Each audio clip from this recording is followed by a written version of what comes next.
Om Ajnanatimirandhasya Jnananjana Shalakaya Chakshurum Militam Yena Tasmai Shri Gurave Namah. Nama Om Vishnupadaya Krishna Pristhaya Bhutale Srimate Bhaktivedanta Swami Niti Namine. Namaste Saraswate Deve Gauravani Pracharine Nirvishesha Shunyavadi Paschatya Desatarine. Namo Mahavadanyaya Krishna Prema Pradayate Krishnaya Krishna Chaitanya Namine Gauratishe Namaha. He Krishna Karuna Sindhu Dinabandho Jagatpate Gopesha Gopika Kanta Radha Kanta Namastute Tapta Kanchana Gaurangi Radhe Brindavaneshwari Vrishabhanu Sute Devi Pranamami Hari Priye. Vancha Kalpa Taruvashya Kripa Sindhubhya evacha Patitanam Pavanebhyo Vaishnamebhyo Namo Namaha. Jai Shri Krishna Chaitanya Prabhu Nityananda Shri Advaita Gadadhara Shivasadi Gaura Bhakta Brinda. Hare Krishna Krishna Krishna Hare Hare Hare Rama Rama Rama Hare Hare. Mukam karoti vachalam Pangum langhayate girim Yat kripa tamaham bande Shri Guru Dinatarinam Shri Paramananda Madhavam Shri Chaitanya Mishwaram.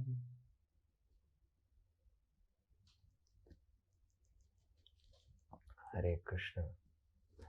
I'm feeling extremely blessed being in presence of all of you for today's morning Srimad Bhagavatam class. Cold is increasing. I hope devotees will maintain the same spirit of coming in the cold. So we were hearing that how Dhruva Maharaj was instructed by Narad Muni.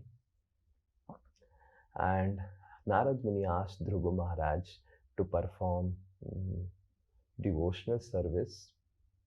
And since it was Satyuga, and in Satyuga, the devotional service was actually doing meditation on Lord Hari, Narad Muni suggested certain meditation techniques of the Ashtanga Yoga, which all of you can read in the translations in your reading groups.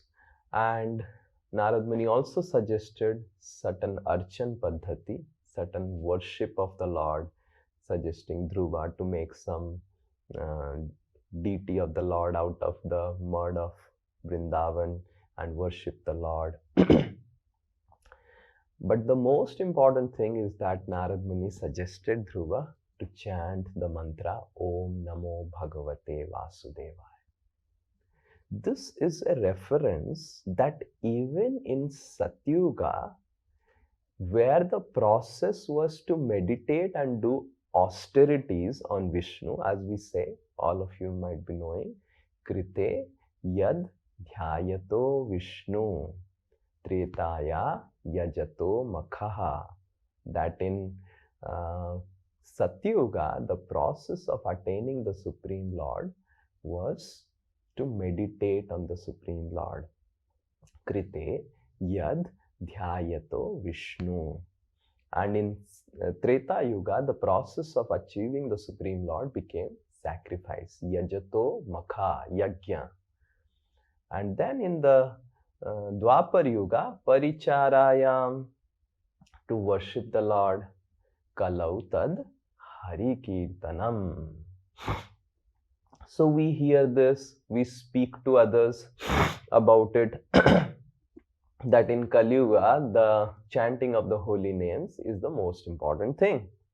But we see a striking, interesting thing, that Narad Muni is giving instruction to Dhruva in Satyuga, and he is very well giving instruction based on the principles of Satyuga.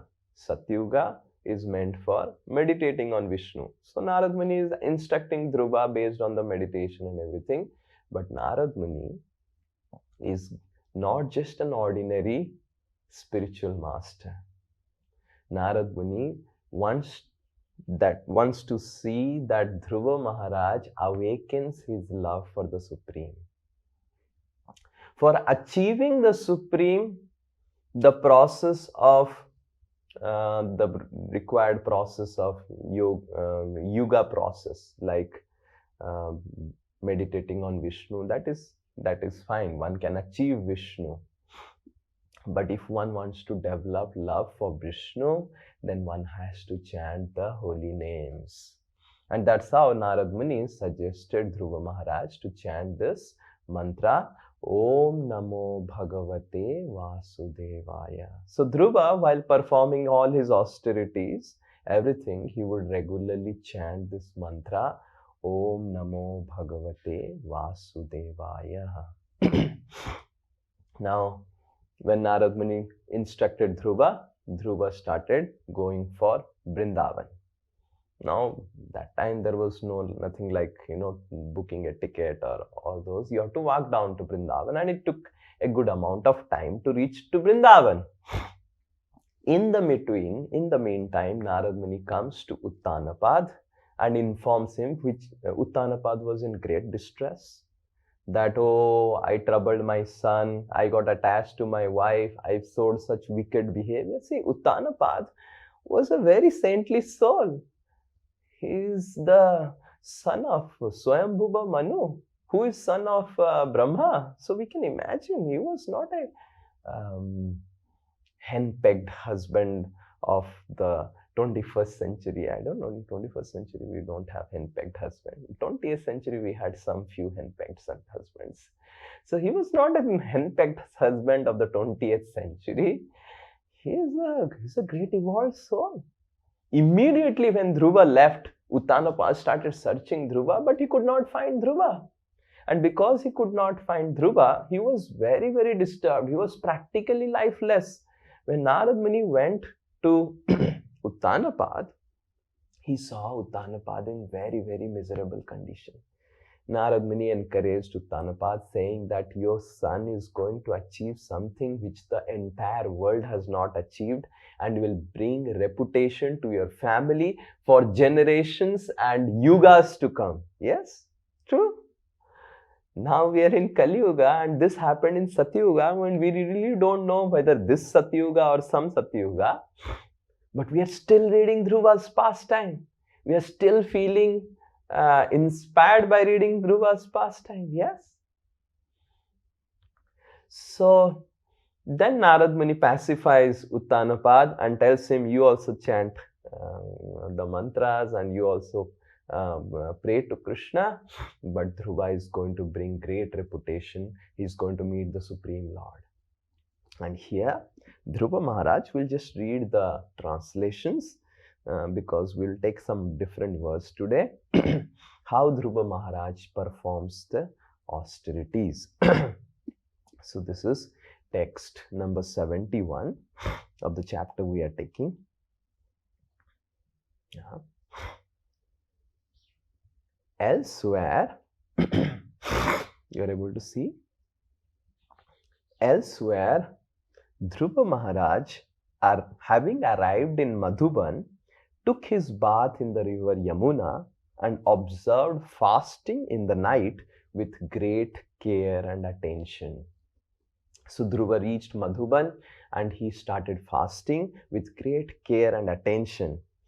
After that, as advised by great sage Narada, he engaged himself in worshipping the Supreme Personality of Godhead. So Dhruva will start worshipping the Supreme Lord. Now we will see how Dhruva worships the Supreme Lord, his level of austerities and everything. For the first month, Dhruva ate only fruits and berries on every third day, not even 3 times a day. once in 3 days. We feel hungry even if we eat 3 times a day. For the first month, this is the first month Dhruva did austerities. For the first month, Dhruva ate only fruits and berries on every third day, only to keep his body and soul together. And that too, not that, okay, I know that I will eat once in 3 days, so I will eat so much, so much, so much that my stomach is really full for the next 3 days. Not like that. Only to eat, keep his body and soul together so that he's just surviving. And in this way, he progressed in his worship of the Supreme Personality of Godhead. This is first month. In the second month, text number 73, in the second month, Dhruva Maharaj ate only every 6 days. For his eatables, he took dry grass and leaves. Thus, he continued his worship. So, in the second month, first month, every third day, some fruits and berries. In the second month, every 6 days, he was eating some dry grass and leaves. In the third month, he drank water only every 9 days. Hare Krishna. I don't know how you used to survive. That's how Satyuga, you can do all these things. In Kali Yuga, if you do before 9 days only, you will die. So in the third month, he drank water only every 9 days. Thus, he remained completely in trance and worshipped the Supreme Personality of Godhead, who is adored by selected verses. So in the third month, he was only drinking water only every 9 days. In the fourth month, Dhruva Maharaj became a complete master of the breathing exercise. As I was telling, Narad Muni told Dhruva Maharaj to do Ashtanga Yoga or the breathing exercise or whatever it is. So, Dhruva Maharaj became a complete expert of the breathing exercise, and thus he inhaled air only every 12th day. Hare Krishna. So he was, I don't know, the remaining 12 days he was not breathing or what, that explanation is not given. But every 12th day, Dhruva Maharaj was only drinking, like, this is the 12th day. And after 12 days, till 12 days, no breathing also. Hare Krishna. This is the fourth month. By the fifth month, Dhruva Maharaj was still not satisfied that I am doing this. So what he did, you see, text 76. By the fifth month, Dhruva, the son of king, had controlled his breathing so perfectly that he was able to stand on only one leg, just as a column stands without motion, and concentrate his mind fully on Param Brahma. And he was standing like fully. He completely controlled his senses and their objects, and in this way he fixed his mind without diversion to anything else upon the form of the Supreme Lord. So Dhruva was meditating on the form of the Supreme Lord, completely fixed.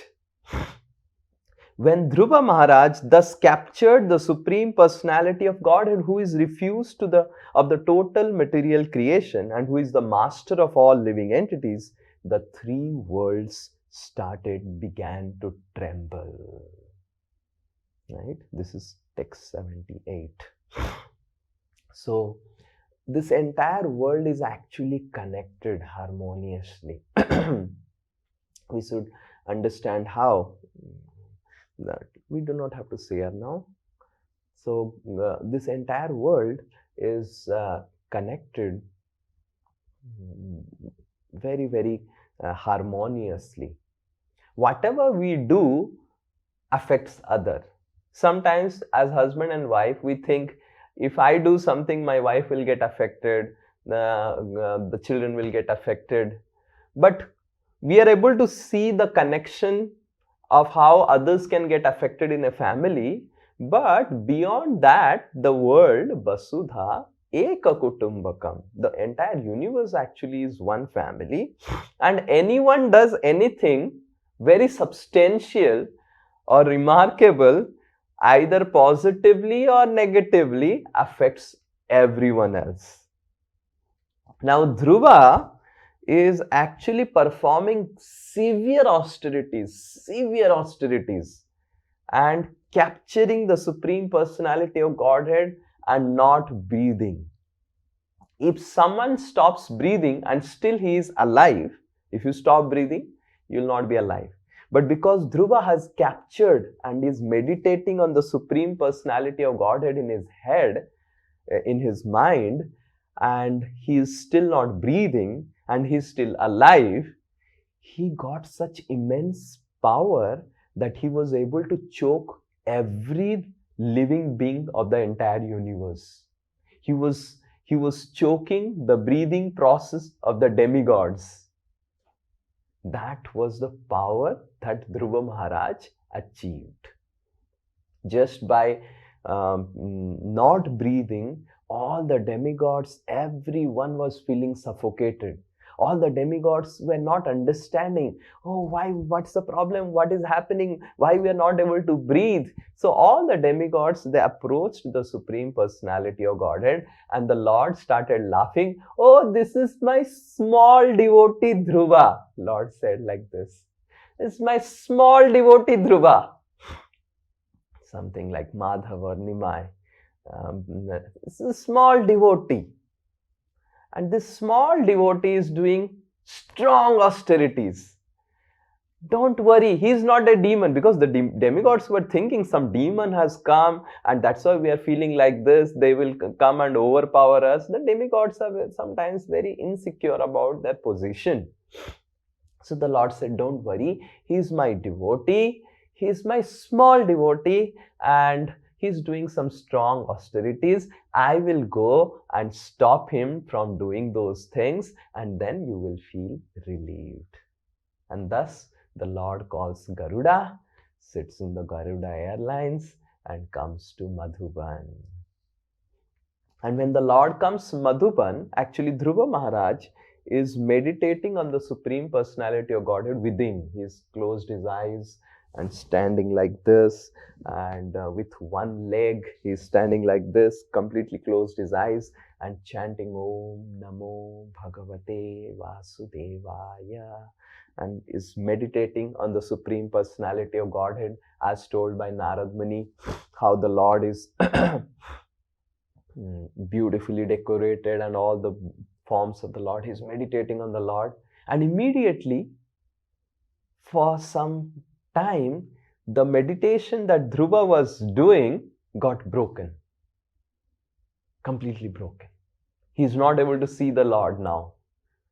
So when you are closed your eyes and you are focusing on something, on the Lord, and immediately it disappears, so you get disturbed. So Dhruva got disturbed and immediately opened his eyes and he saw the Lord whom he was meditating within has come in front, and the Lord was standing with Garuda and kept his hand on Garuda. The Lord also stands with a style actually. So he has kept his hand on the shoulder of Garuda and just standing peacefully. When Dhruva saw the Supreme Personality of Godhead, he just could not understand what he's going to do now. He fell at his feet and he was just looking stunned. And then we will take today's verse with this context. We will take today's verse. Okay. Om Namo Bhagavate Vasudevaya. Om Namo Bhagavate Vasudevaya. Om Namo Bhagavate Vasudevaya. So this is Srimad Bhagavatam, 4th canto, text 9, chapter 9, Dhruva returns home, text 4. Okay. All of you, please repeat. Satang vivakshan tamadat vidang hari. Yeah, anyone? Anyone? I think they are not able to unmute someone. Okay, you are not giving them right. Yeah, anyone? Satang vivakshan tamatad vidang hari. Satam vivaksatam atatam vidam hari. Satang vivakshan tamatad vidang hari. Satam vivaksatam atat vidam hari. Jnantvasya sarvasya cha hridyavasthitaha. Gyatvaśya sarvasya ca hridya avastita. Kritvanjali brahmamayena kambuna. Kritanjali brahmayena kambuna. Pasparshabalang kripaya kapole. Pasparshabalam kripaya kapole. Satang vivakshan tamatad vidang hari. Satang vivakshan tamatad vidam hari. Jnantvasya sarvasya cha hridyavasthitaha.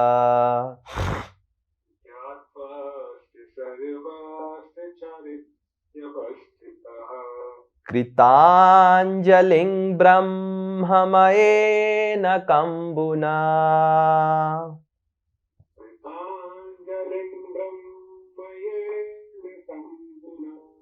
Pasparshabalang kripaya kapole.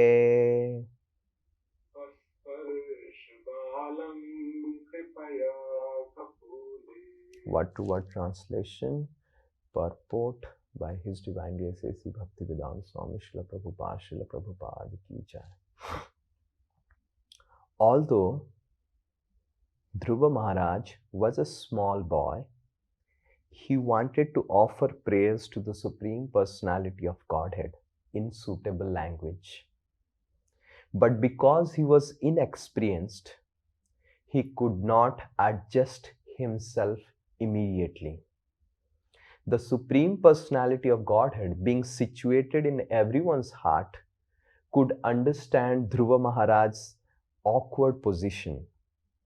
Out of his causeless mercy, he touched his console to the forehead of Dhruva, who stood before him with his folded hands. All of you, one of you, repeat after me. Although Dhruva Maharaj, yes, anyone? Repeat. Although Dhruva Maharaj was a small boy,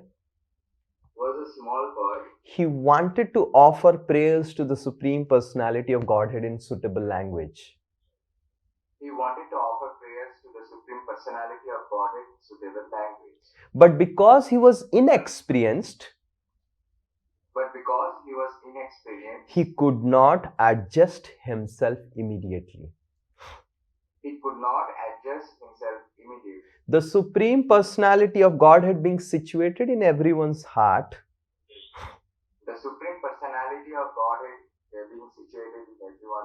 could understand Dhruva's awkward position.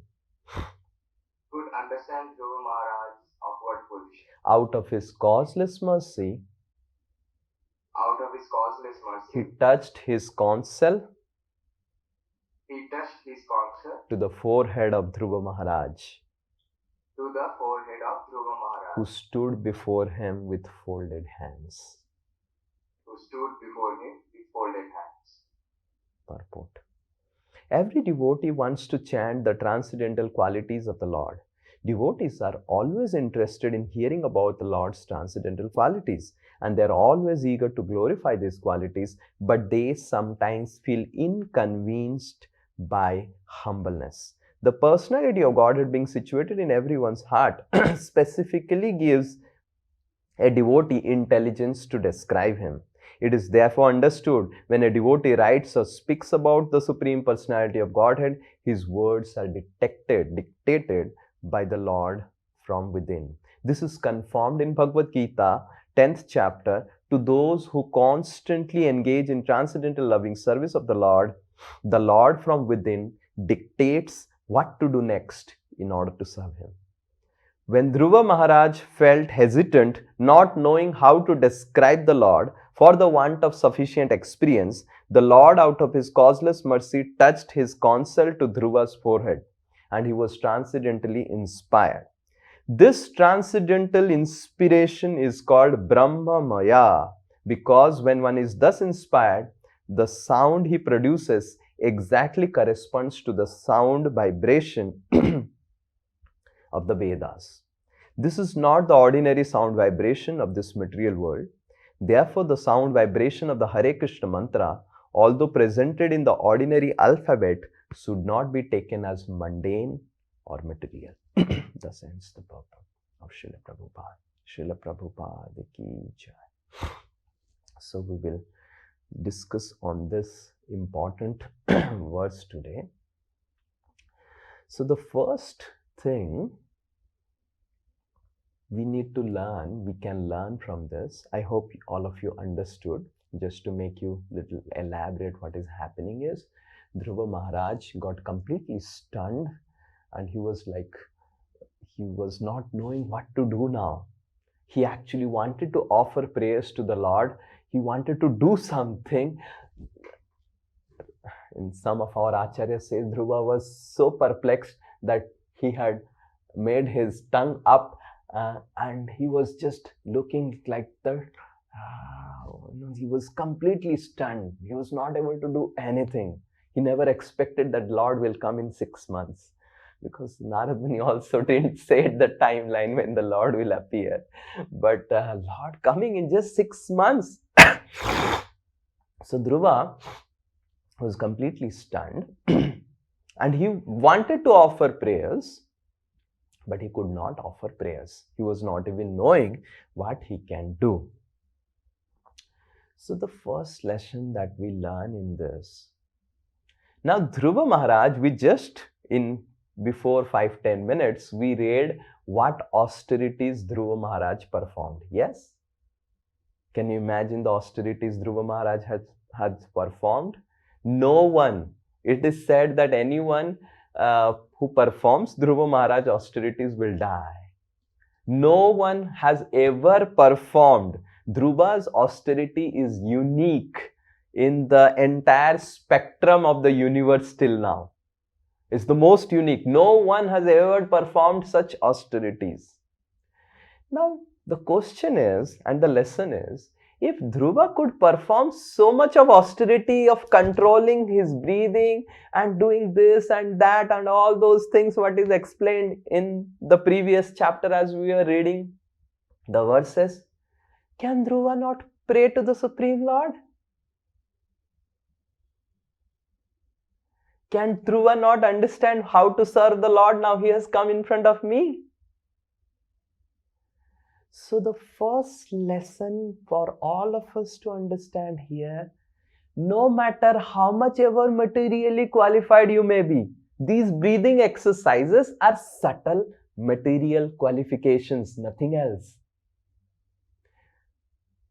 Nowadays, people in the 21st century, we are proud of our material qualifications. In Satyuga, people were also proud of their material qualification. Only thing is that the way they were proud for what material qualification was different. In 21st century, people are proud of their material qualifications of getting into IIT, getting into IIM, and doing something, creating a company, and creating a smartphone, doing this, doing that, and so many things. People are so proud. This is gross material advancement, gross material qualifications. And Dhruva, what he was performing was subtle material qualification, controlling one's breathing, performing some siddhi. You have seen some siddhi yogis. Now also there are some siddhi yogis in the Himalayas. And they don't take, like there is one person who has not taken for some 30 years, nothing he has taken. He will just stand in the morning, when the morning rising sun will be there, he will be looking at the rising sun with gazing eyes, and that would be his food for the entire day. Something like a solar panel, a solar sail. And this is existing. It's, don't think that I'm just joking and you are laughing and everything. Such solar panel human beings are existing. He would just look like this and the sun, and he'll be gazing at the sun. I don't know what he will be thinking about the sun, but he's gazing and gazing and gazing for some minutes. Finished. He has got all the energy for the entire day. Such serious, severe, strong, materially subtle qualifications. And Dhruva, he was not even doing that. He was not even doing the solar panel business of taking some energy from the sun. He had closed his eyes, so there was no question of getting any solar panel energy. So the subtle material austerities which Dhruva Maharaj performed has never been performed by anyone in this world. But still, even those subtle material feats or gymnastics didn't give Dhruva Maharaj the experience and the education and also the qualification to do some service to the Supreme Personality of Godhead. So that means we can understand how rare is an opportunity to serve the Lord. And the second thing we must understand, that our material qualifications are completely insufficient. To be a materially experienced person has nothing to give or take in devotional service. If we are educated, if we have done something great, if we can speak eloquently, keep the audience mesmerized, or we can do something subtle way, we can fly in the sky, we can do all those whatever people, the yogis to do. These are all simply disqualification rather to serve the Supreme Personality of Godhead. Someone like Dhruva having such material qualification is simply stunned, not knowing how to serve the Supreme Personality of Godhead. So we must give up our pride, whatever we have for all those material things, by seeing the example of Dhruva Maharaj. And subtle material qualifications have no job in rendering devotional service to the Lord. What is this gross qualification of getting into IIT, speaking something, remembering some slokas or remembering some verses because you have some memory power?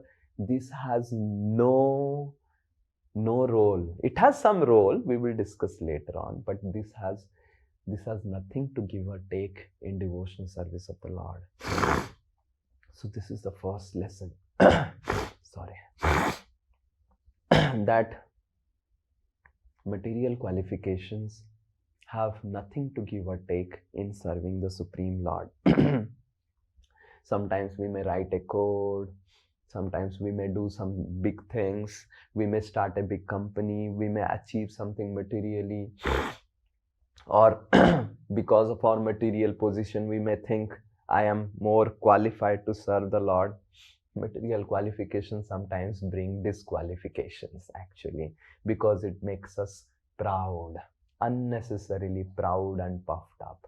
So first thing that is required is to give up the pride that because I know something, because I have memorized the Bhagavatam, I can achieve the Supreme Personality of Godhead. Because I have memorized the Bhagavad Gita, I can achieve the Supreme Personality of Godhead. These are all material qualifications. Because he felt like this, and the Lord understood. The second lesson is The first lesson is our material qualification have no power to give to us to render devotional service. And the second lesson is, as soon as the Lord touched Dhruva's head with his counsel, immediately Dhruva Maharaj started speaking eloquent verses. The second lesson is, which is much more important, which we will discuss little elaborately. The second lesson is that without Lord's help, we cannot perform devotional service. We must understand that if we want to practice devotional service seriously, sincerely, we need the assistance of the Lord. We need to beg and pray to the Lord. But the problem is, we don't pray to the Lord, or we don't pray for devotional service.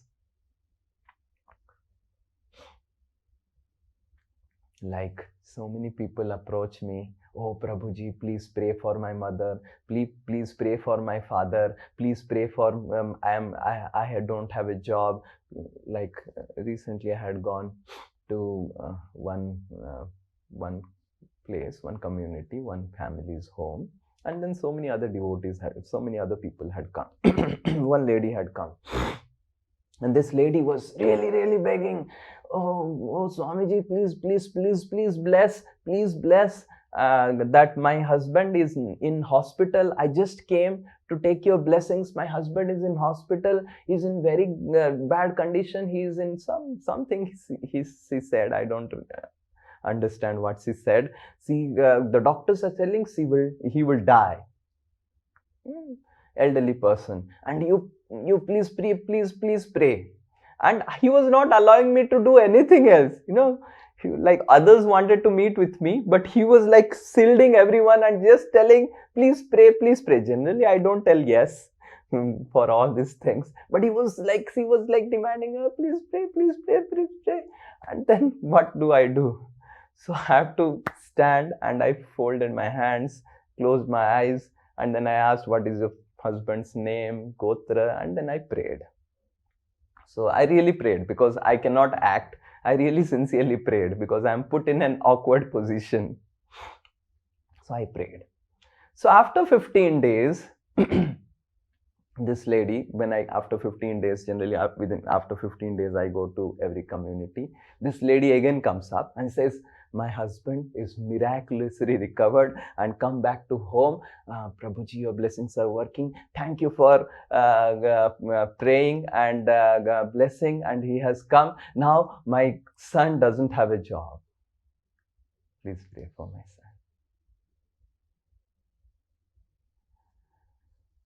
So, but this time I understood that this lady is simply wanting me as a jinn to get her things done. But we see that how much desperately we pray for our material life. But when spiritual life is not going right, we are least bothered about it. If my mother is in hospital, oh Prabhuji, please pray. So much WhatsApp after WhatsApp. But you didn't chant today nicely the holy names. I have never received till date. I am telling you, till date, I have never received a single WhatsApp call where a devotee is feeling emergency ki Prabhuji, my chanting is going really bad. Please pray for my chanting. If I can pray and get the person's and the person's husband came back, definitely by Krishna's mercy, I can also pray for chanting of others. I can also pray for my chanting. But how much we feel for our bodily things, we don't feel for our spiritual life. And because we don't feel for our spiritual life, we don't pray for our spiritual life. We feel for our family members, we feel for our job, we feel for this, we feel for that. And that's why we pray and we ask others to pray. We go in front of the Lord, we pray, oh, job karwa do. We pray that mummy ko nikal do hospital se, papa ko nikal do, this kar do, that kar do, this, that, so many things. And the Lord does it.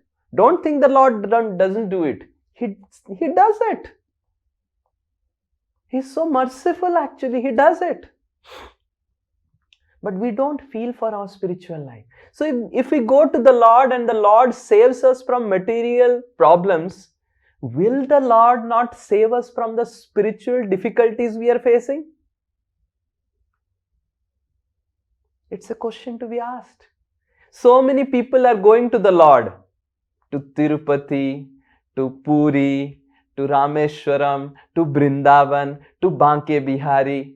Do you think they're foolish? No, they have come to the Lord and they have desired something material and it has got fulfilled. That is giving them faith to come again. Yes. Imagine you go to Banke Bihari or Tirupati and you desire something, it doesn't get fulfilled. Not Jagrat Devta. The very fact that they are going Tirupati again, that proves that something has happened in their life. Yeah, I went to Tirupati, I got my job, I got this. So they are going. That means the Lord is active. The Lord is actively fulfilling. We forget about we human beings. The demigods are approaching the Lord for material things and the Lord fulfills. The Lord fulfills. But if we remain foolish in not understanding, if the Lord is fulfilling my material ambitions, material aspirations, will the Lord not fulfill my spiritual aspirations? If I sincerely pray? If I sincerely pray to the Lord that, oh Lord, what horrible chanting I am doing, will the Lord not satisfy this desire and make us capable to chant His holy names attentively? But we don't pray. We are so callous. Let my chanting happen in whatever way. So, because we are so callous about our spiritual life, we are not advancing in our spiritual life. Because the Lord is there to give us benedictions. He is Varadaraj. He is the giver of all benedictions. But we don't sincerely pray for our spiritual life. We do not really cry and beg and really feel bad that I didn't practice my spiritual life nicely. And because we don't feel bad when our spiritual life is in an emergency, when material emergency is there, I get the WhatsApp. The people do my follow-up to pray for them. But when spiritual emergency is there, I have to do follow-up. Just see the plight of the Guru in Kali Yuga. I have to ask, Prabhu, is your chanting going on nicely? Mataji, are you chanting nicely? But if some material emergency is there, I don't have to even call and ask, is your father all right? No. If father is not all right, immediately I'll get a call. Prabhu, please pray for my father. Father is in very bad condition. But in spiritual emergency is there, I have to do follow-up. Oh, Prabhuji, are you chanting nicely? No, Prabhuji. Actually, I wanted to talk with you regarding this, that I'm not chanting nicely. But what can be done? I was thinking and I got busy with so many things and all those things. Then I give some tips. Okay, you chant like this, like this. So this is because we don't understand the importance of spiritual life. We just think, oh, theek hai, this Sri Nitai Das piche pada hai. And because Sri Nitai Das is after, and I have to somehow show my face to Sri Nitai Das, I have to practice spiritual life. But if we feel that spiritual emergency and if we sincerely pray, then Lord will fulfill that also. Just like Lord is fulfilling all the material benedictions, Lord will fulfill all our spiritual aspirations also, provided we sincerely pray to the Lord. The third lesson is, now one may pray to the Lord, but is Lord capable to bless us? So the third lesson is, what is not possible for the Lord? Tell me. What is not possible? If the Lord wants, in just next moment, He can make me pure devotee. He can get me rid of all my anarthas. If the Lord wants, He can make me Vaikuntapati in just the next moment. If the Lord wants, He can just make me fair and completely handsome and not like how Srinitaya Das looks. What Lord cannot do? So the third lesson is, the reason behind we don't sincerely pray to the Lord is that we don't understand the supremacy of the Lord. We do not have the faith that how powerful is Supreme Lord, what not He can do. Sometimes people complain, oh Prabhuji, you don't understand this corporate.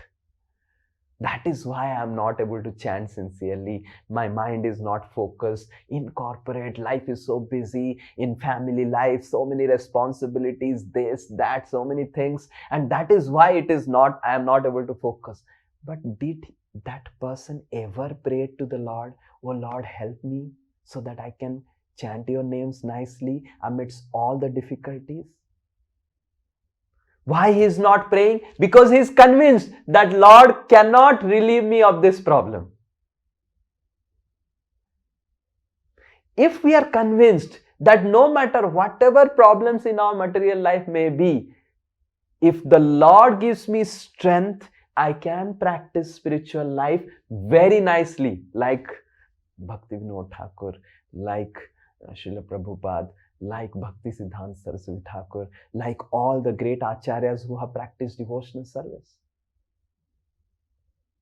These great acharyas, they didn't practice spiritual life based on their own strength, we have to understand. Because they sincerely prayed to the Supreme Lord blessed them with the strength, and that's how even amidst all the difficulties, they could practice spiritual life. The difference between our acharyas and us is not that acharyas are something great, is that they have greatly taken shelter of the Lord. And that is why they are called Prabhupada, one who always remains at the lotus feet of Prabhu or the Supreme Lord. So the strength of acharyas is not their personal strength. Because they have that faith and conviction that I do not possess any strength. Nachao, nachao Prabhu, nachao se mate. Srila Prabhupada wrote in the song, Kasthera putali jatha, nachao sammate. Bhakti nahi, Veda nahi, name bhakti Vedanta. I do not have devotion, nor I do have knowledge, but somehow I have got this title as Bhakti Vedanta. If you want, only you can make this name sarthak or successful as Bhakti Vedanta. I have come to this world in America. I do not know where to go. If you give me strength, I can perform some devotional service and try to fulfill the instructions of the spiritual master. So acharyas are great not because they are great. They are great, but because they have taken greatly the shelter of the Lord. And their attitude is so great. They understand the fact that these material things cannot help me in my spiritual life. They understand the fact that I need to pray for my spiritual life. And they also understand the fact, third thing, they have the faith that what not Lord can do if He is pleased with me. So our excuses for not chanting nicely because my job is so hectic, my this is that, our excuses for not following the regulative principle, corporate life, I have to go this, go place, so many excuses people give me. And I simply think this person will never improve because he doesn't understand how powerful is the Supreme Lord. Our excuses have become more powerful than the Supreme Lord. And the Supreme Lord will also say, okay, continue with your excuses. But if we pray sincerely to the Lord, oh Lord, give me strength, He will give you strength. Oh Lord, give me knowledge of how I can chant. The life is so hectic. How I can find out time and prioritize my chanting, prioritize my reading, prioritize my commitments, spiritual commitments. Lord will help you. In my personal life, I saw it.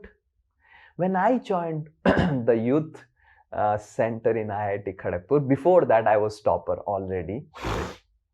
So when I joined, then all the spiritual commitments came up of chanting 16 rounds and attending the morning program, Mangalarti, Sistastakam class and all those things. Someone said, someone informed, some of my seniors, academic seniors informed the brahmacharis and the in charges and Radheshyam Prabhu and all the devotees who were coming that this Sri Nitai Das, I was not Sri Nitai Das at that time, so this person is a topper in IIT. Now the problem is, if I don't remain a topper after practicing spiritual life, the problem is that all the people in the institute will say, just see, this Sri Nitai Das became a devotee and just see what happened. He started failing in the subjects and he didn't remain topper. So all the preaching will not happen. Now, I was told that no matter whatever happened, with all whatever you are doing, you have to ensure to remain a topper. I was thinking, how do I ensure to remain a topper? I didn't ensure before coming to spiritual life also. I just studied and I remained a topper. And I have also seen in the youth center that people who would face study difficulties, they were asked to go back to the hostel and stay. Because we were very concerned that if the person is not performing his studies nicely, then people will start blaming Krishna, ISKCON, Srila Prabhupada, that, just see. So I became very fearful that, oh, it may so happen to me also, that if I am not topper, I'll be sent out and what do I do? And I was really, really fearful. Now I started praying, oh Lord, this is way back in 2006 in the third semester of my IIT. And then I was praying, oh Lord, please help me. I really want to be with you. I really want to chant your names. I really want to be in this center along devotees and everything. But if I don't remain topper, it's going to... I think this is the first time I prayed to remain a topper. I never prayed to be a topper. I never prayed for my material life even before coming to bhakti. Oh, okay, it's happening, whatever is happening. I really not so much bothered about it. It's happening, it's good. But first time ever, I prayed that, oh Lord, please ensure whatever I am doing, whatever I am studying or not studying, please ensure that I remain a topper. Not that I want to be a topper. Anyway, I want to join the ashram. Why, who cares if I remain a topper or not topper? In the ashram, I am just a brahmachari. But I want to stay in the center. Please ensure that my studies are not affected to the extent that I don't remain a topper. Because this is what the devotees are telling here. And I remember praying very, very sincerely and becoming very afraid. And in that fear, like whenever you have fear, you pray, right? So whenever we have fear of material life, you pray. But because we don't fear losing spiritual life, we do not pray for our spiritual life. You are able to understand our tendencies. We fear that I will not lose my wife, I'll not lose my husband, I'll not lose my children. Oh, some disease happens. So we start praying. Oh. But if we fear losing spiritual life, fear losing association of devotees, fear not chanting properly, then we will start praying for that also. But we do not have fear because we are so callous. Oh, okay. But that fear made me to pray really. I was very immature that time. And I started really praying. And just imagine, after 4 years, I just look back to all these IIT days. Now I'm looking back. So the devotees would tell that this time Sri Nitai Das will fail. it was announced, and one devotee said ki I'm concerned that this time Sri Nitai Das, it's going to be very bad. You have not studied anything much, just doing preaching and services. And I got 9.78 that time. And the devotees were shocked. I remember the brahmachari devotee who was so concerned about my studies and all. He was like, how it happened? I said, I also don't know, Prabhu, how it happened. It just happened. Let's forget about it. Let's continue devotional service. So I'm telling you, this is my personal experience. I have seen miracles in my life whenever I have prayed to the Supreme Lord for His mercy and direction. And this is not only possible for Sri Nitai Das.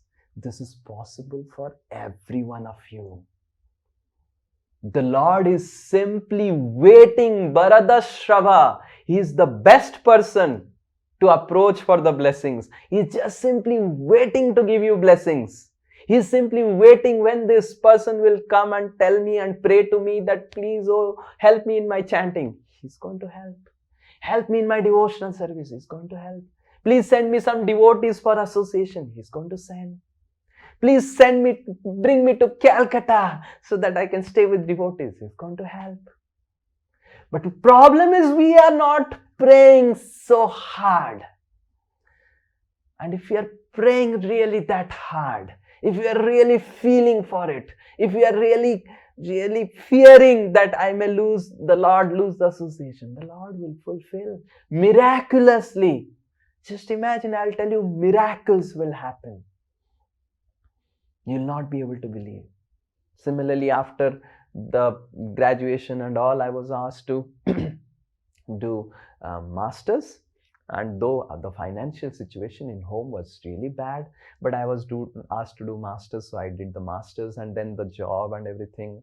I was asked to start Partha, and Partha I was getting 10,000 rupees per month for the first 1.5 years, and I was sending the entire money to my family because it was really a financial problem that time. And how I used to survive here in Calcutta? By taking loans.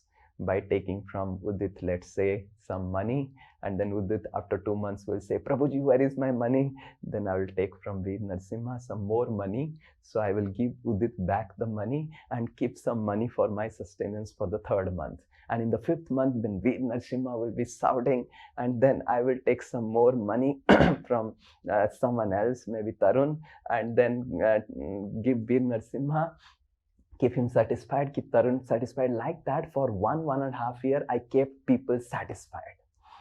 Just be happy and hoping that definitely Partha will be a success and I will get some money so that I can give to my parents and I can join. My father had 15 lakhs of loan at that time, and there was no clue of how do I clear it off. And then there was no home. I had to build a home, clear off the 15 lakhs of loan, and then join ashram. Without that, I would have never been allowed to join the ashram. And on top of it, with all these details, because I'm telling you, just imagine what is the situation. A 15 lakhs of loan, there is no home which has to be built, which will cost about 30 lakhs. With such a financial situation, my mother becomes sick and dialysis starts. And per week, there were 3 dialysis, which was costing 2,000 rupees each dialysis every time. So 6,000 rupees per week, 24,000 rupees per month, plus 6,000, 7,000 some medicines. So almost 30,000 was going every month extra. And then I scratched my head, how do I am going to join now? This is really, and it was such an anxiety for me. 2012, January and February, I was having such anxiety that, my Lord, what's going to happen? If I would have done a job just after the BTech, and not done the masters and got some job and cleared up the loans, and it would have gone. That time only I would have joined. Now I'm in a situation, now I cannot join now. I cannot clear the loan. My mother's health is like this. Where do I get money? And I was like feeling so fearful, so fearful. Then I remember in 2012, I started praying, oh Lord, now I'm going to serve. I'm going to join. I have decided my time of joining. You decide how to clear up the loan. It is your problem to clear the loan, and it is my problem how do I practice your bhakti nicely. And I remember miraculously, there was a small patch of land we had, which was like 60,000, 70,000 rupees. And I used to tell my father, why do you purchase land in such remote location? It has no value, useless, uselessly waste your money. And in 2012 February, the government decides that the new highway bypass is going to be built just beside the land which we are having. Hare Krishna. 10 times the land price increased in 10 days. From 80,000 it became 8 to 9 lakhs. And like I was jumping in air. My goodness, amazing. This is the lottery. And I prayed to the Lord, oh Lord, thank you. Now I have some directions that I can join. It's possible to join the ashram. And my father was also overjoyed. I said, immediately sell it off, get the money, and keep that money only for my mother's health and everything. No, we will wait. I said, no waiting. Now you are retired. I am the head of the family. I will do what I want to do. So then my father had to sell it off, take out the money, and things got such nicely arranged. Now I look back, it's so nicely arranged. So I'm telling you all these facts just to help you understand that we give so many excuses about our spiritual life. I cannot chant because of this. I cannot increase my rounds because of this. I cannot follow the 4 regulative principle because of this. I cannot do this. I cannot do that. I cannot do this. But personally, I saw in my life, some people say, I cannot follow the 4 regulative principle because my family members are breaking it, eating non-veg. My family never ate veg. From childhood, I had to fight for eating veg. And Lord help me. So long you are going to give excuses for your devotional life, for your spiritual life. You will be convinced with your excuses that yes, devotional life I cannot perform.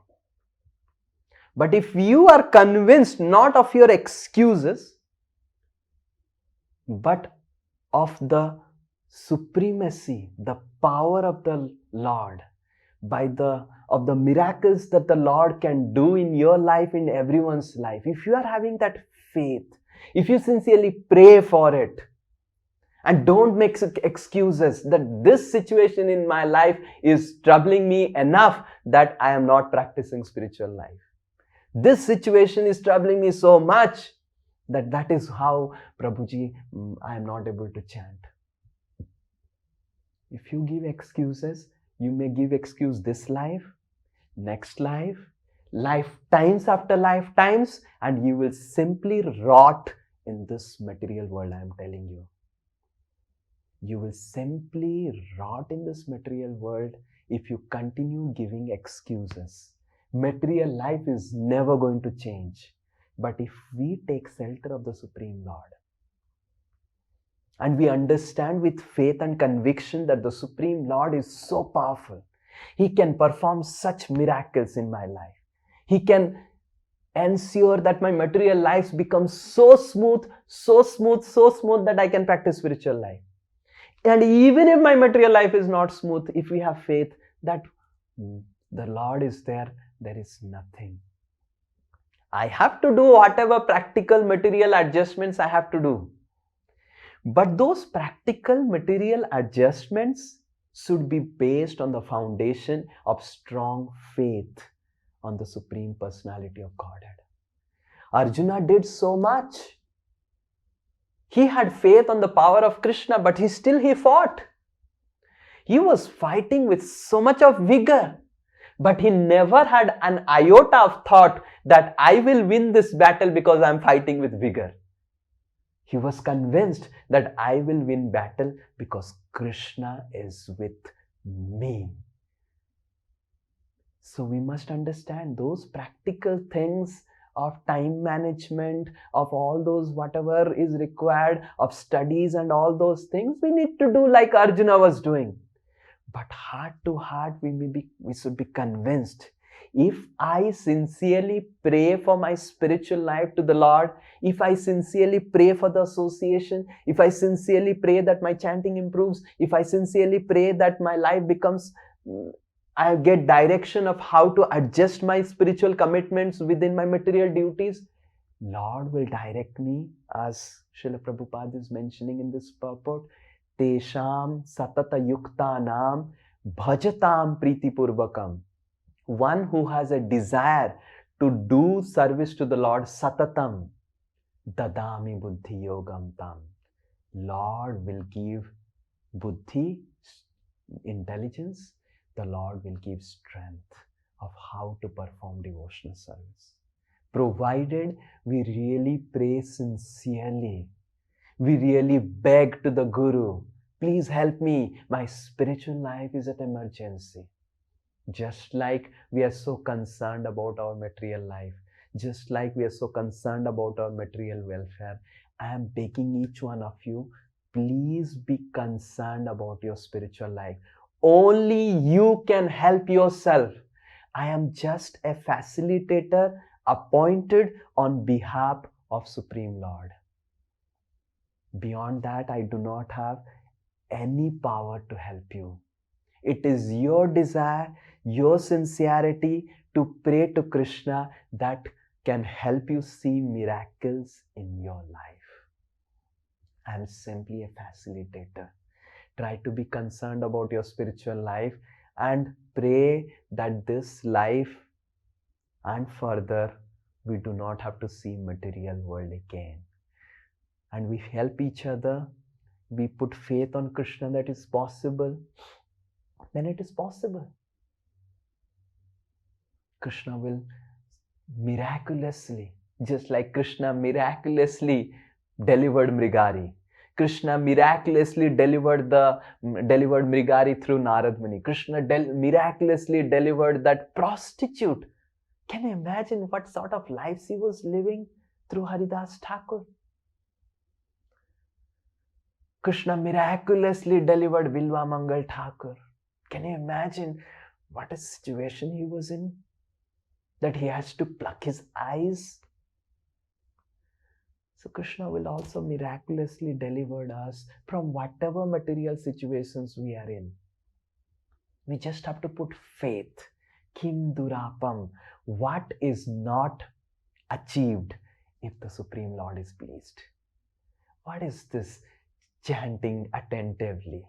If Supreme Lord is pleased, I'll be crying and crying and crying in ecstasy while chanting the holy names. If the Supreme Lord is pleased, what to speak of chanting 16 rounds and trying to find out time? If the Supreme Lord is pleased, I'll be chanting 32 rounds every day and still manage all my family duties. What to speak of this 16 rounds? So if we have this faith, then you will see miracles. But if you have excuses, then you continue with the material life, rotting in this material world. So please give attentive hearing to what I am saying.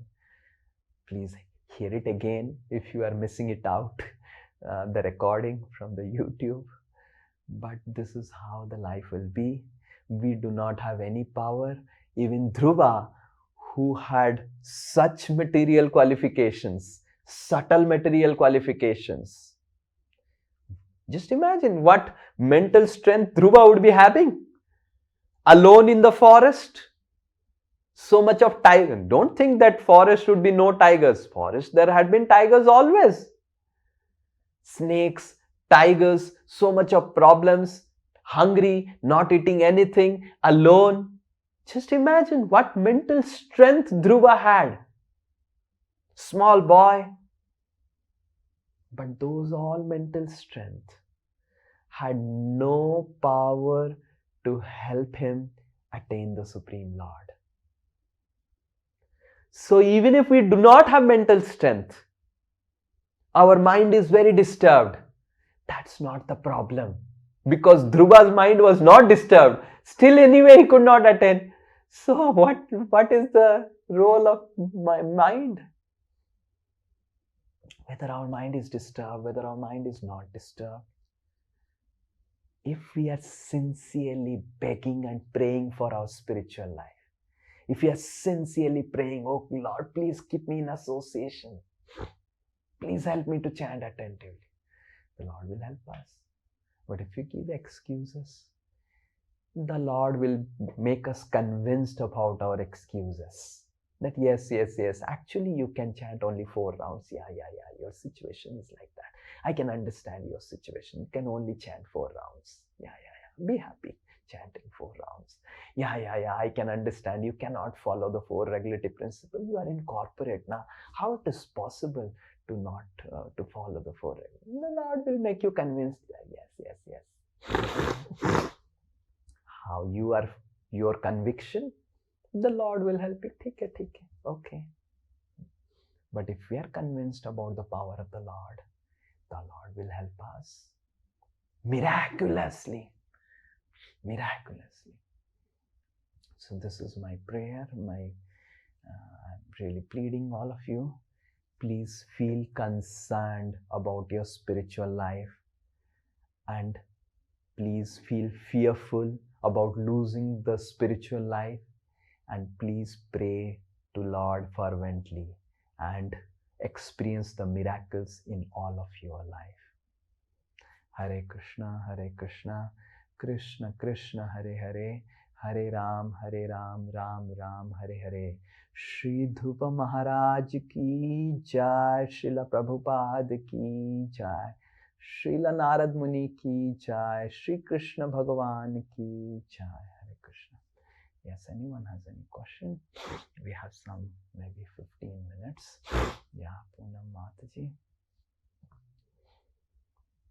Hare Krishna, Prabhuji, Dhanvastana. Yes. Prabhuji, thank you for such a nice class. Yeah. Prabhuji, I have this question, like Dhruva, he was a small boy and we are also like very, very insignificant in our bhakti, we are just starting. So we are also not qualified. So how will we know what is the right way to pray to the Lord? And it also doesn't strike us. Of course, I have prayed a lot for my chanting, for not missing around, but for the quality and all, how should we pray to improve quality and finish it in the morning itself? Yeah, our prayers should not be just prayers. It should have some practical endeavors involved. We should not pray that, oh Lord, please help me chant the rounds. This is not the right prayer. Arjuna didn't say to the Lord, oh Lord, please help me fight the battle. We should pray according to our acharyas, oh Lord, please give me the intelligence of how I can chant my rounds nicely. Please give me the strength that how I can chant the rounds nicely. So in the first case, you are putting the responsibility of your chanting on the head of the Lord, on the shoulder of the Lord. In the second case, you are putting the responsibility of chanting attentively on your own shoulder, but asking the Lord for the strength. Example, a soldier who is going to fight says to the defense colonel, please fight. Please help me to fight. Another soldier, he goes and tells the defense colonel that please give me the weapons that I can fight. So the Lord is not going to fight the battle of our mind for us. The Lord is not going to chant attentively for us. It is we who are going to chant attentively. We have to take the responsibility and beg for strength and intelligence from the Lord. And the Lord within the heart will guide you. He has guided me. He has guided so many devotees. He will guide you. Surely, 100%. But if you put the responsibility on the Lord is smart enough to understand. The Lord is smartest person in this entire world. He understands what you are thinking within before you can even understand yourself. If you have any desire that, oh Lord, it would be so nice that you are chanting my rounds and I'm just sitting like this. So the Lord has to give us the strength that we can chant. Give us the intelligence. We should pray to the Lord, give me the intelligence. Give me the strength to chant. Give me the emotions that I can develop for chanting. But you have to sit for chant. You have to prioritize your time. You have to plan. If you pray to the Lord, oh, give me some help. And you have to endeavor, take help from others. There are so many ladies going to office, having their children, and still chanting 16 rounds so nicely. Contact them. The Lord will make you come in touch with those ladies. If you pray, oh Lord, please help me find out some examples, some tips. An idea can change life. The Lord will give ideas. Right? And it will change your life. But you have to present to the Lord in a way that He understands you are going to take responsibility. But if you present to the Lord in a way that Lord understands, and He's smart enough to understand that it is His responsibility as if to chant the rounds, then He will not bless you. But if you give Him the feeling that, oh Lord, it is my responsibility to chant. I want to serve you. Now it is your responsibility to empower me to serve you. Just like in 2012, I gave example. I prayed to the Lord. I remember, Lord, my responsibility to serve you. Your responsibility to help me. Now, closing my eyes, I am going to serve now without thinking how the money will come. And I want that you send the money so that I continue serving you. No discussion further. And I really didn't discuss anything. I really didn't bring out that topic in my prayers after that. I just prayed, finished. And then I really didn't even think about my financial situation. Finished. No discussion, no thought process. And it happened. The Lord understood that this person has put me on a checkmate. But Lord is smart enough that whether we are ready to take responsibility in His service or whether we are shirking the responsibility to Him. If we want to take responsibility in serving the Lord and we are begging the Lord for intelligence, for strength, for guidance, for planning, the Lord will help. Yes. Do you understand now what you should pray to the Lord? Yes, Prabhu. Yeah. That's why we always need your guidance. Oh, I'm just a facilitator between you and the Lord, ensuring that the Lord gives His mercy to you. Lord has already given His mercy to you. You just have to realize that. Okay, Hare Krishna. Yes, Kushal Bihari Prabhu, then Sabyasachi Prabhu, then Udit Prabhu, then Ansuman Prabhu. Yeah. So, you have told the importance of praying and how to pray to the Lord. So actually many times we meet devotees and devotees immediately say, Prabhuji, please pray. What is the effect of others praying for us? I mean, we ask all the devotees and devotees ask us also to pray. So, should we ask anyone and everyone to pray for us? And if, all the Vaishnavas definitely. So, and what is the effect of others praying for us? Yeah, so the effect of others praying for us is very significant if the others are praying seriously.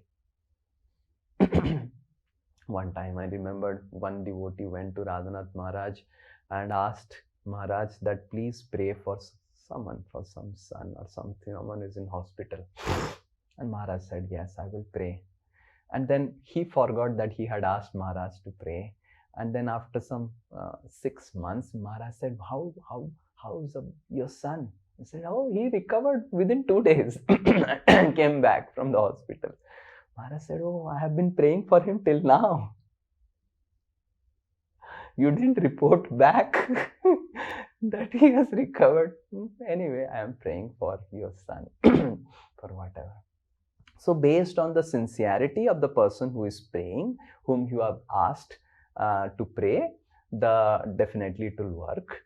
That is one thing that we need to understand. We may be very casual.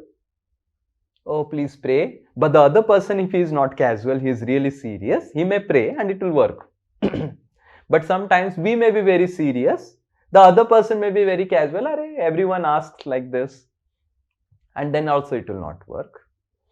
But we need to understand that we may beg Vaishnavas for praying and all those things. But as I was telling again to Poonam Mataji, Vaishnavas, other Vaishnavas will also not take the responsibility of our spiritual life. We have to take responsibility of our spiritual life.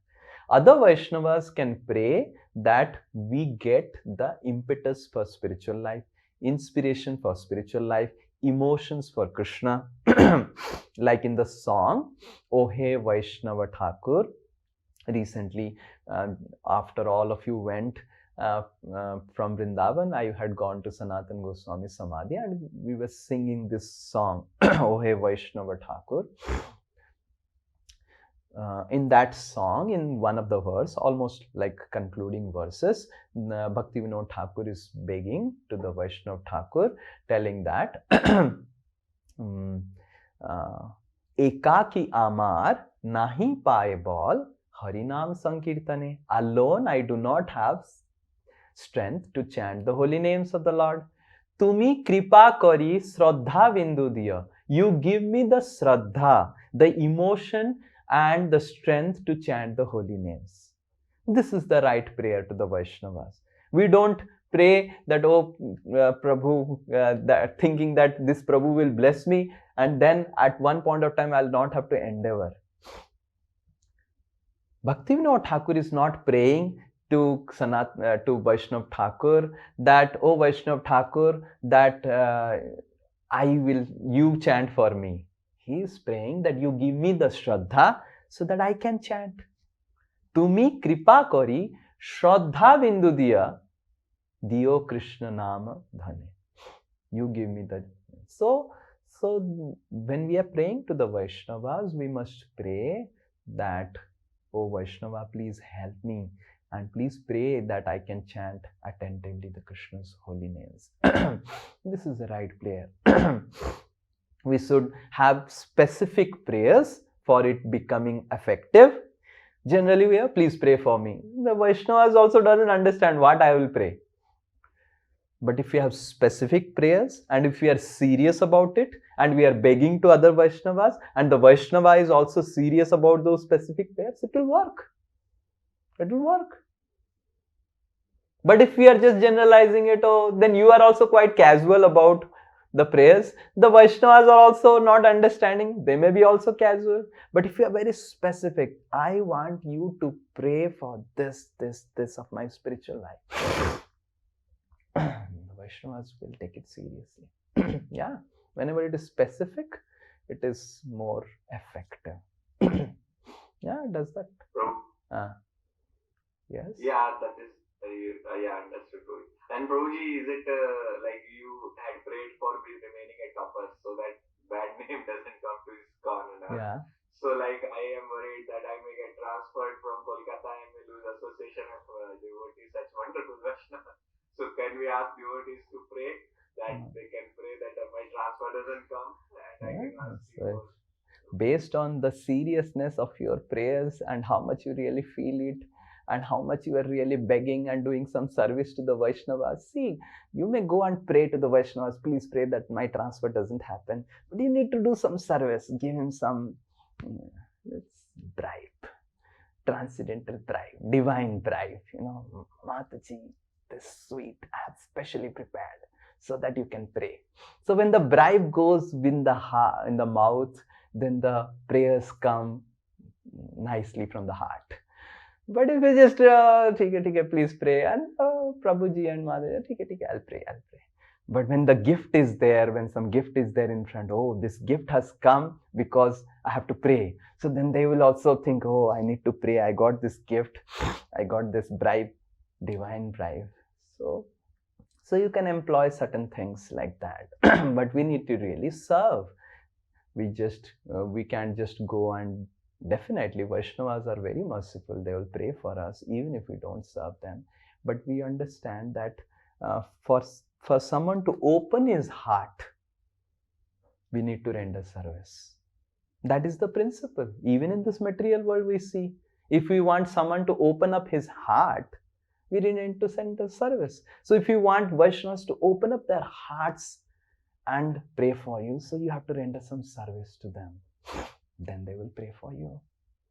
Some service. Oh Vaishnava, I am doing this service. I have a desire. Please help me. Please help me. Please pray for me. They'll pray. Okay. Yes. Sabyasachi Prabhu. I hope his employer is not listening.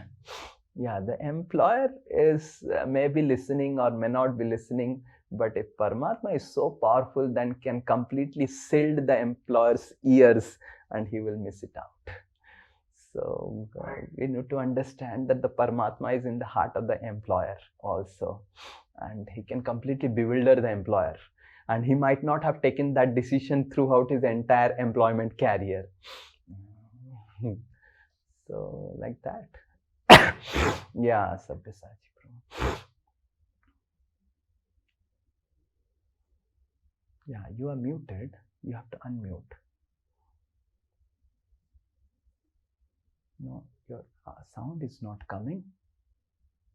You have to figure it out. Yeah, now it's coming with very faint voice, but I can hear. Please tell. Just wanted to understand, for a businessman, money is the greatest commodity for trade-off. That is the strength. Similarly, for a devotee, devotion is the only path to survive. If a devotee uses devotion to trade off for material things, would that be okay for a devotee? Because we say now anya navlashata shunyam. So, because generally when people come to spirituality or maybe Krishna consciousness, the first priority is to get rid of material things. Yeah. But once the devotee develops bhakti and progresses, he should get rid of that mentality after some years and disable with an intention that I should not pray, being a devotee also, not for any material thing, be it health, money, or any such material desire. Would that be okay, Prabhu? Because Dhruva Maharaj also started like that and he left it. Yeah, definitely. We should not pray for money, pray for material things. Anya vilashita sunyam.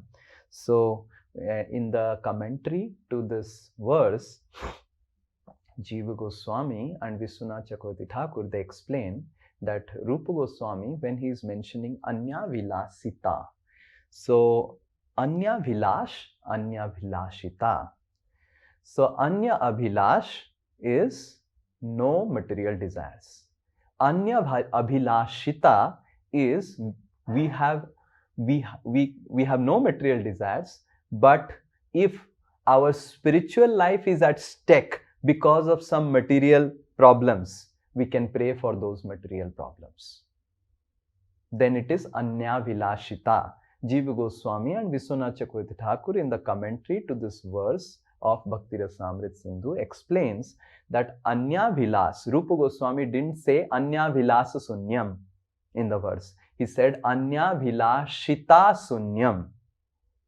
So Vishwanath Chakravarti Thakur says the difference between Anya Abhilas and Anya Abhilasita is that because we are living in material world, we need to live in material world so that we can perform devotional service.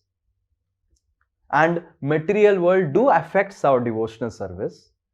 So it is not wrong to pray to the Lord for the settlement of material life so that we can practice spiritual life nicely. And the Lord is smart enough to understand whether we are praying for settlement of our spiritual life or settlement of our material life. So we do not have to worry about Lord. The Lord can detect things much beyond to our control within our heart. So Jiva Goswami says, Anya abhilashita sunyam. And he gives an example of the Brajavasis. The Brajavasis, when there was a material fire coming to devour them, after the Kalya incident happened, Krishna book explains, Bhagavatam explains that there was a material fire. And then the Brajavasis were so tormented by the material fire, they immediately went to Krishna. Oh Krishna, Krishna, Mahabaho, you are Krishna, you are Mahabaho. They forgot Krishna as their son. Now Brajavasis forgetting Krishna as their son. Can you imagine? Oh, Krishna, Krishna, Mahabaho, oh Rama, you are the Sankarshan. You help us, you eliminate this fire. You help us get rid of this fire. So immediately Vishwanath Chakravarti Thakur explains in the commentary that how can Brajavasis, who are so much intimate to the Lord that they forget the supremacy of the Lord, start praying for a material thing? And Vishwanath Chakravarti Thakur and Jiva Goswami confirm there in their commentary that this is Anya Vilashita Sunyam example.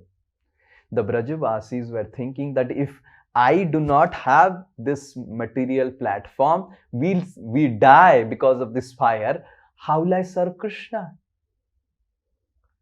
And for serving Krishna effectively, I need this material platform that I am not dead and gone.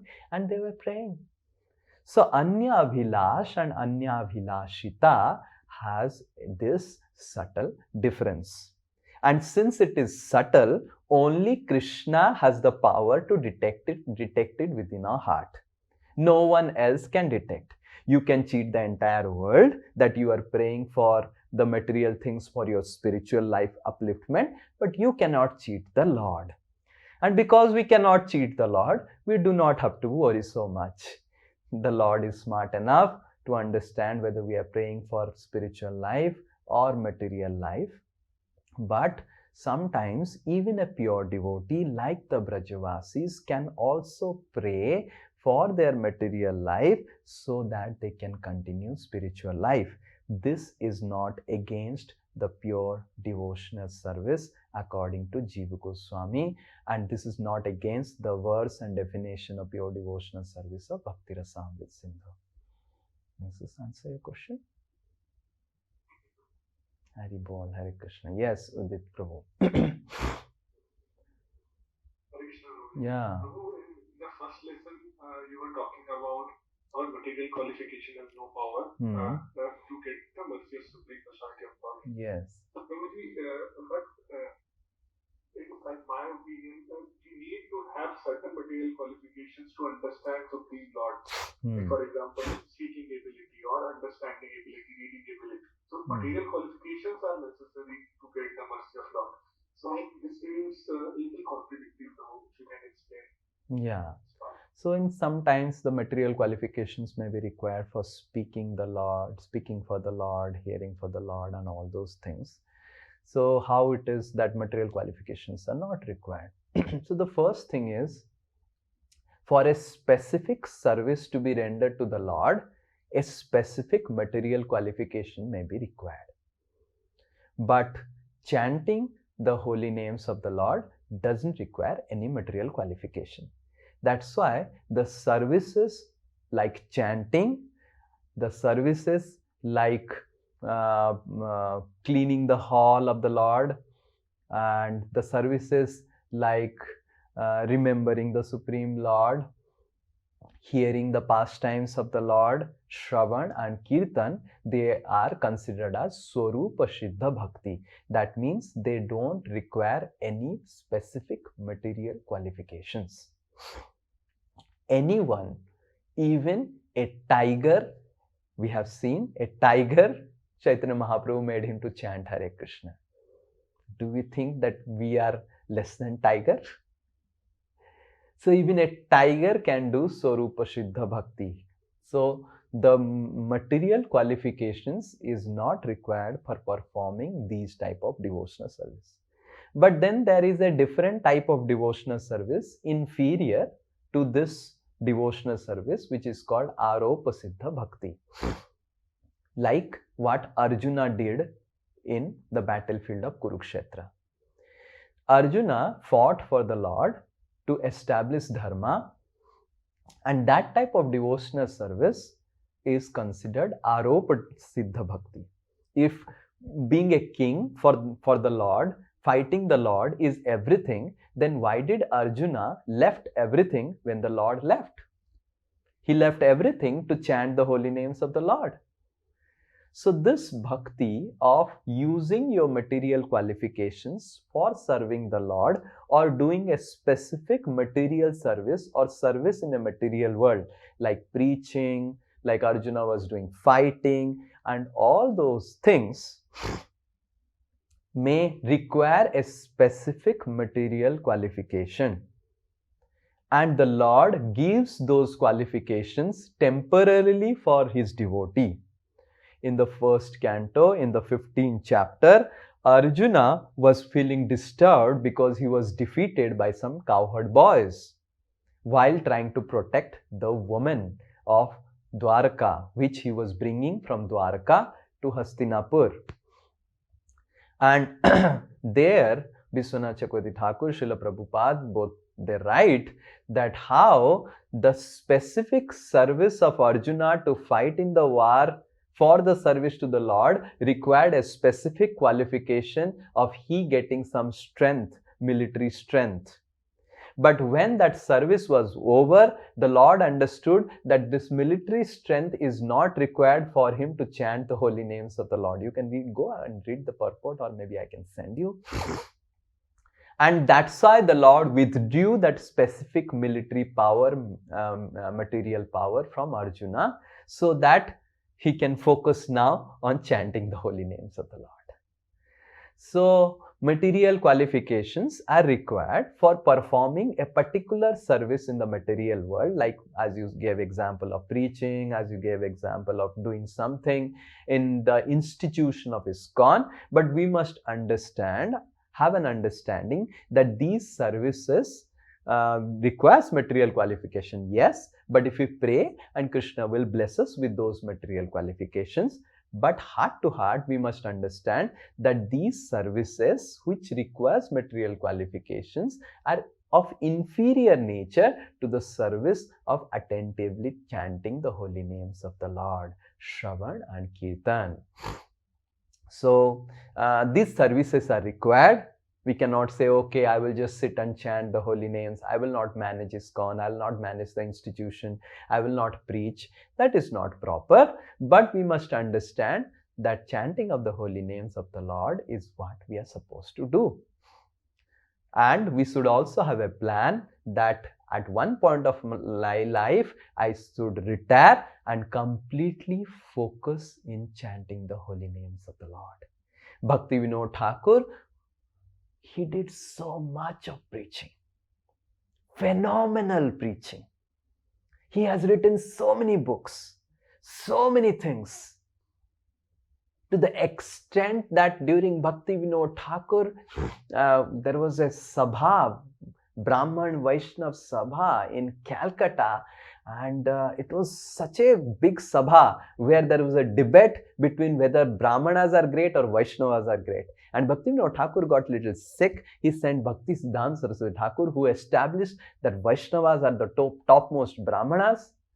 And so much crowd was there, they wanted to take the dust of Bhakti Siddhanta Saraswati Thakur, that the police said, gave 2 buckets of water and forcefully put the lotus feet of Bhakti Siddhanta Saraswati Thakur in the bucket of water and started sprinkling the water to control the mob. That was the effect of preaching of Bhakti Vinod Thakur and Bhakti Siddhanta Saraswati Thakur. in Calcutta, in Bengal, and in entire India. But once the preaching was established and everything was established, and when Bhaktivinoda Thakur realized that there are some years remaining now for last years of my life, he created a hole within his house, like a dungeon. If you go to the other side of Ganges in Godrum Dweep, you can go there. It goes like staircase down, down, down, and below down in the basement there is a 5 by 5 or 6 by 6, 10 by 10 small, very small room, and in that he had put a Hare Krishna Mahamantra engraved on a stone, and he was constantly seeing that Hare Krishna Mahamantra, constantly just chanting the mantra. So yes, we have to do preaching, we have to do so much things, and it's important, but we should have a plan that the end of the life, like Bhaktivinoda Thakur, we retire and we enter and just focus on chanting, reading and hearing. This is what our acharyas have shown the example. When Srila Prabhupada became very sick, now he understood that I am not going to survive. Immediately he said, take me to Vrindavan. I want to remember Krishna, just focus on remembering Krishna, and I want to pass my life in Vrindavan. But before he was all right, he wanted to preach. Even in Vrindavan, when he got all right again, he said, now I'll take me to London now. So yes, we have to preach, we have to do the services of the material world, but we should not get so carried away that we forget to chant the holy names attentively. So while doing now, we are asked by Srila Prabhupada that we should chant the 16 rounds of Hare Krishna Mahamantra attentively, and remaining 22 hours we do our material duties. We also do the preaching duties, whatever we have. But we should have a plan at maybe 65, 70, 75. At the end, when we retire, we should try to increase the chanting of the holy name of the Lord. 16 round is minimum. We should try to chant 32, 64. And we should have a plan. Yes, I need to increase. Every year we should try to increase. And so that we can go to that target of really exclusively only focusing on chanting the holy names of the Lord. This is the Yuga Dharma. So for the material services, we definitely require material qualifications for the services in material world. And Krishna will provide those things. We do not have to worry. Right? Hare Krishna. Yes, Ansuman Prabhu. Hare Krishna, Prabhuji. Yes. Prabhuji, it is regarding the paying thing that because Prabhuji, you because in one monthly meeting you told me that you pay twice a day, so I was starting paying every day twice.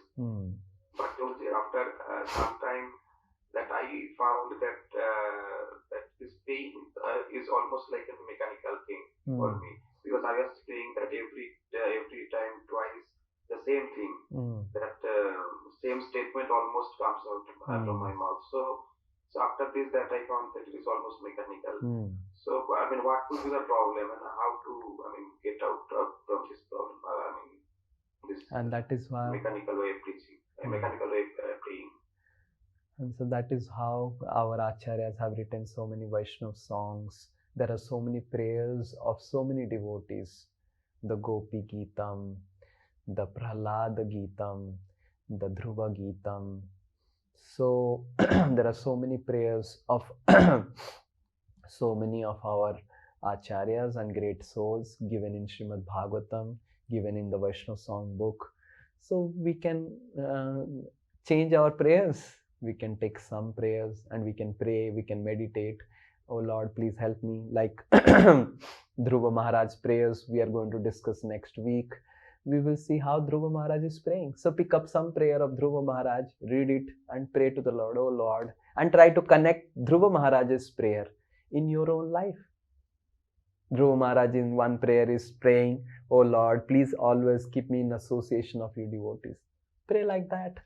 So when you use the help of Acharya in the beginning, we do not have the connection with the Lord. And that is how our prayers become mechanical.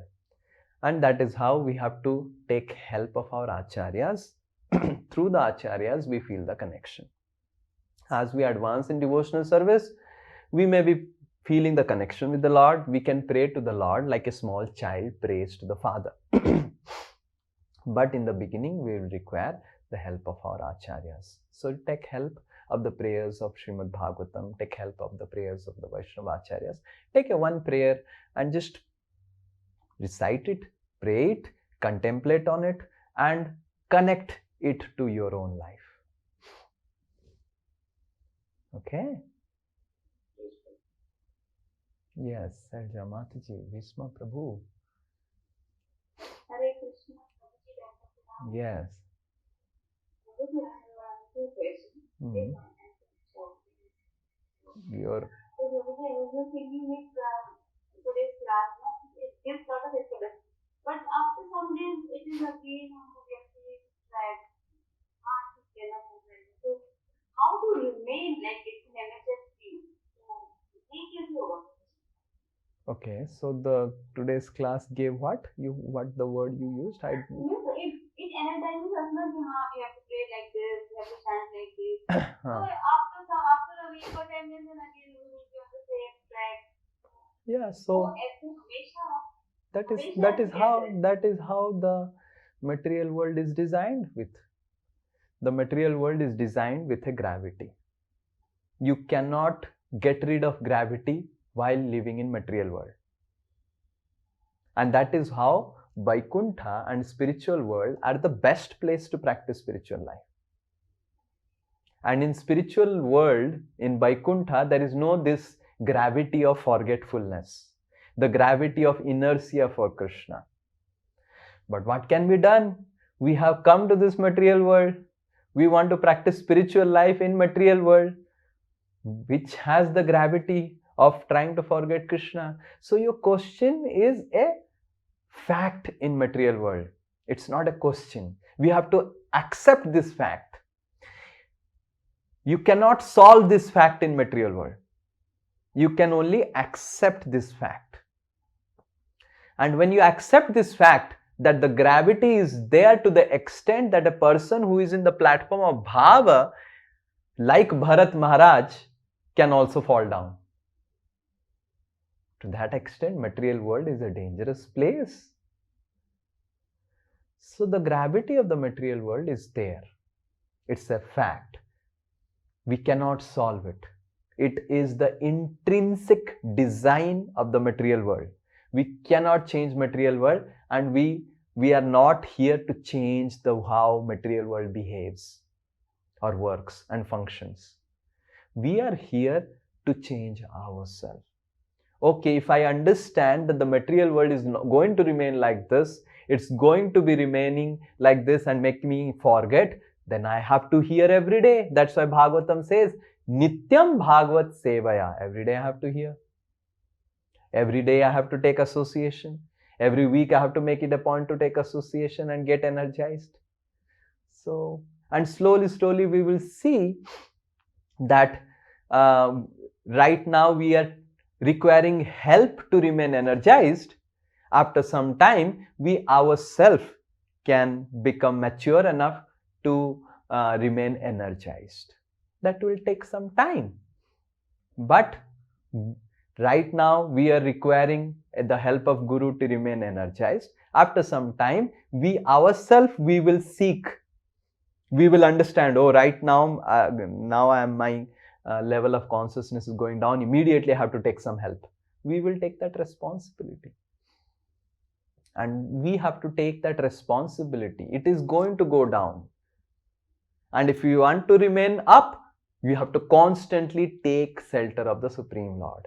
There is a verse in the Gajendra Moksha prayers, Ekantinosya na kanchanartham banchanti evai bhagavat prapanna atyadbhutam charitam sumangalam gayanti ananda samudra magnaha.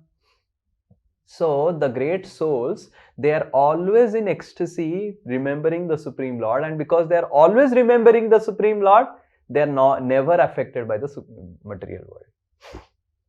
Like Prahlad Maharaj is also praying, no naivo dvije paradurataya vaitaranyas gayanti anand mahamrita magna chitta. Because I am always singing your glories, I am least affected by the material world. And if you stop, you will get affected. That's how the material world is. But we have a hope that by our practice of devotional service sincerely, if we go to spiritual world and live in Vrindavan, then we will not have to get troubled by the troubles of the material world and fearful that I will forget again Krishna, I'll not feel energized again. Those things will be there in material world. You have to take simply actions, understanding that this is a fact. You cannot change the material world, how it behaves, how it functions. Does that answer my question? Yes, Prabhuji. Okay, this is I think last question because no one has question. Prabhuji, like we were discussing about prayer.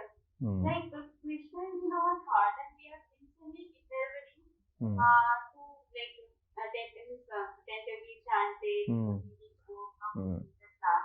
whatever we can practice devotional service. We are doing that.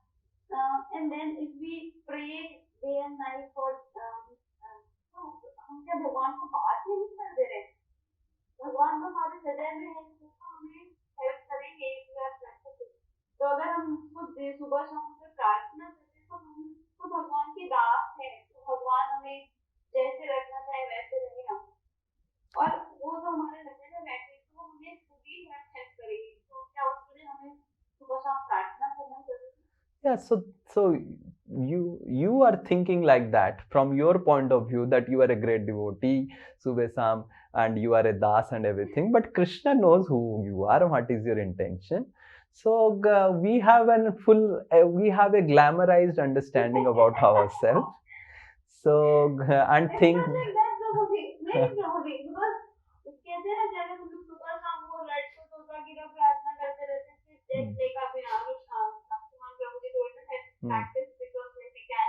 Yeah, so I answered Ansuman Prabhu's question also. It will not remain mechanical if we take help of our acharyas.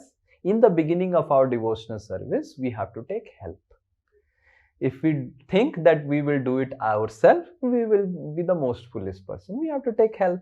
If you take help of the acharyas, there are so many prayers of the Bhagavatam, you take help, you will feel nourished. And slowly, slowly, you will come to a position where you can pray without the help. Okay. Srila Prabhupada ki jai, Srimad Bhagavat Mahapuran ki jai, Nitai Gaur Premanande, Hari Hari Bol, Hare Krishna. Hari Bol.